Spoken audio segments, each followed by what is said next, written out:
Hello guys, नमस्कार दोस्तों। I know माहौल बहुत ज्यादा गर्म है, नीट जस्ट आने वाली है और मैं जानता हूँ कि प्रेशर कितना सारा बिल्डअप हो चुका है। ऑब्वियसली हो ही जाता है। और इस टाइम पे जो सबसे ज्यादा सवाल जो सबके दिमाग में घूमता रहता है दैट इज फिजिक्स, जो सबसे बड़ा रोड़ा बना हुआ है सिलेक्शन का।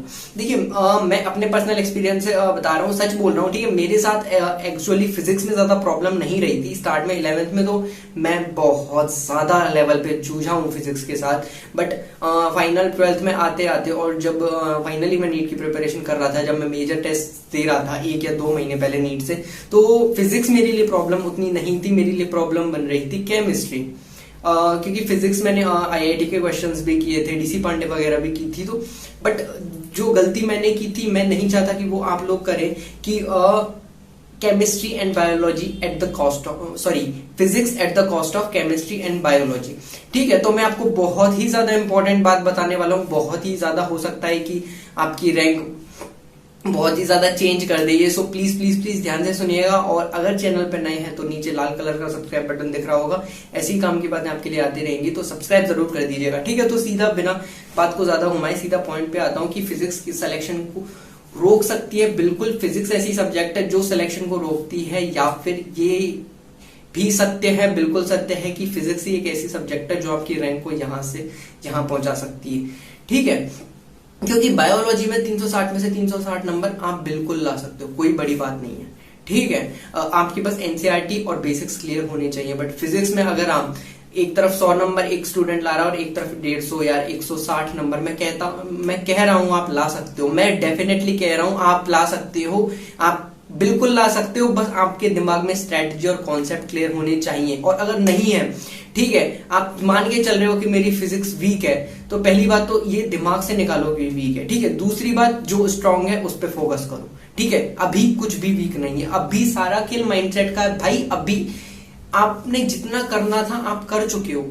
ठीक है, अब हथियार नहीं डालने, पहला काम आपको ये करना, हथियार नहीं डालने, बस माइंडसेट आपका क्लियर होना चाहिए कि भाई करना है ना। जो भी आपको मिलेगा, चाहे आप अगर उड़ नहीं सकते तो आप दौड़ोगे, दौड़ नहीं सकते तो आप चलोगे, चल नहीं सकते तो आप रेंगोगे, लेकिन आगे बढ़ते रहोगे। अभी बस ये माइंडसेट क्लियर होना चाहिए। नीट भाई कोई बड़ी चीज नहीं है, हो जाएगा, बस माइंडसेट क्लियर होना चाहिए। अभी मैं फिजिक्स की बात कर रहा हूं, मेन पॉइंट पे आता हूं कि ठीक है, अब सबसे बड़ी गलती जो यहाँ पे मोस्ट ऑफ द स्टूडेंट्स करते हैं, जो मैंने की, तो भाई सिंपल सी सीधी बात यह है जो आपको भी भेजे में एकदम क्लियर कर लेनी है। मैं पिछले वीडियो में भी एक में बता चुका हूं कि देखिए, फिजिक्स एक ऐसी सब्जेक्ट है जिसके आप सारे कॉन्सेप्ट 7 दिन में नहीं कर सकते। मेजर आप कॉन्सेप्ट 7 दिन में नहीं कर सकते। ठीक है, आप कुछ भी नया नहीं सीख सकते। मैंने आपको एक पिछले वीडियो में बताया था कि आपको कुछ भी नया करना है, कोई भी नया फॉर्मूला हो, कोई भी बायोलॉजी में भी, केमिस्ट्री में भी, इवन इन 2 सब्जेक्ट्स में भी अगर आपको कुछ भी नया करना है तो आप 11 जुलाई तक कर लीजिए।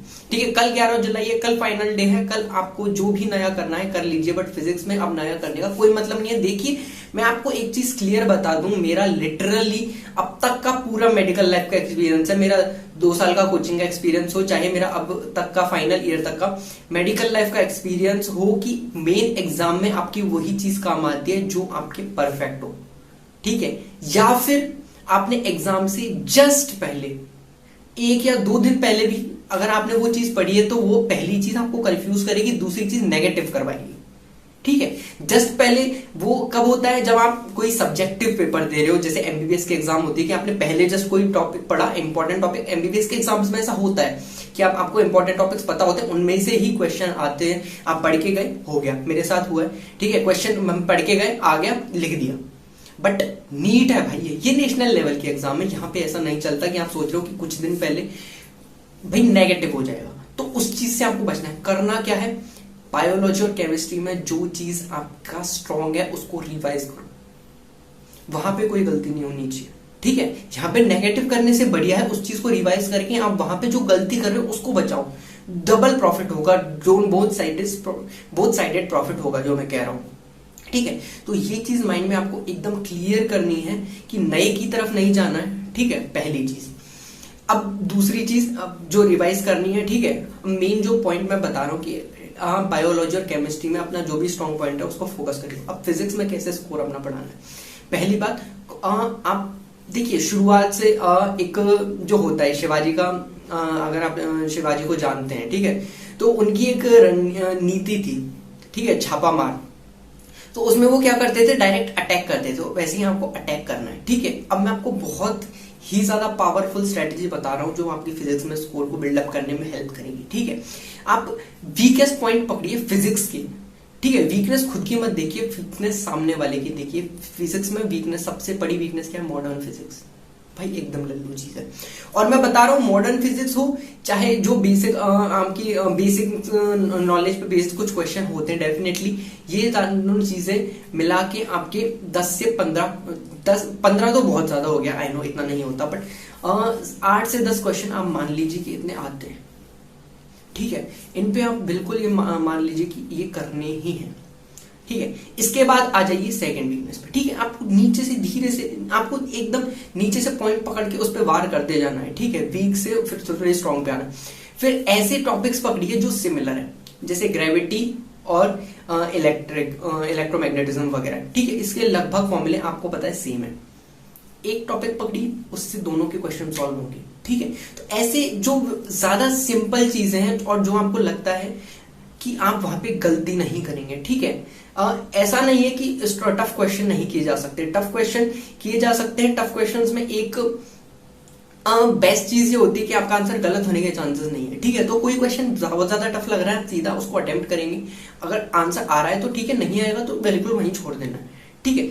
वीक क्वेश्चन का मैंने बता दिया कि वीक क्वेश्चन में आपको गलती नहीं करनी है, उसकी वीकनेस पकड़ो सामने वाले की। ये मत सोचो कि हमारी वीक है, भाई सामने वाले की वीकनेस पकड़ के उसको उसकी गर्दन मरोड़ दो, ठीक। अब आते हैं बीच वाले क्वेश्चन। बीच वाले क्वेश्चन वो होते हैं जिनके जो नेगेटिव करवाते हैं, उनसे अपने को बचना है, ठीक है।